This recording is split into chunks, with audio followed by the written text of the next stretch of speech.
продължава малката обиколка. Ето ни се настаних тук. След малко ще оправя кърпите. Има доста сянка навсякъде, което е нещо, което ние търсим, тъй като без сянка е доста топло. Ние лично не можем и не искаме да стоим цял ден на слънце и на пек. Го изгрева.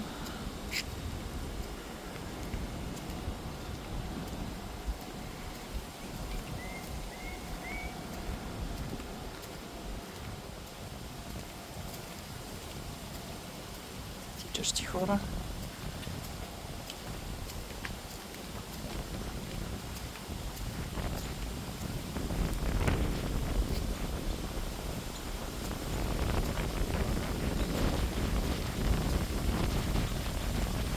Доста е ветровито. Не знам дори дали ме чувате. Има плодорасли, които чистят постоянно.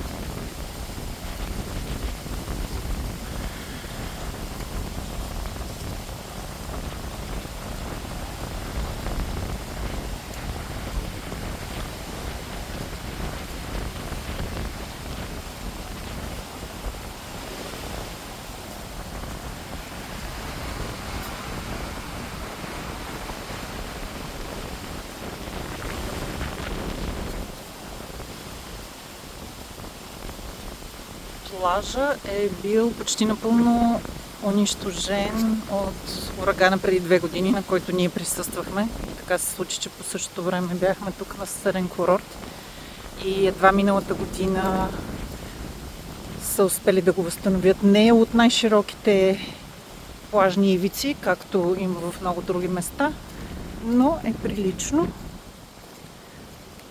и стига човек да има желание. Скоро ще трябва да започнат да чистят басейна. Сутрин това е част от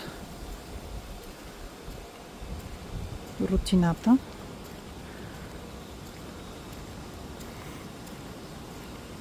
Но това е от мен. Пожелавам на всички хубав ден и до скоро.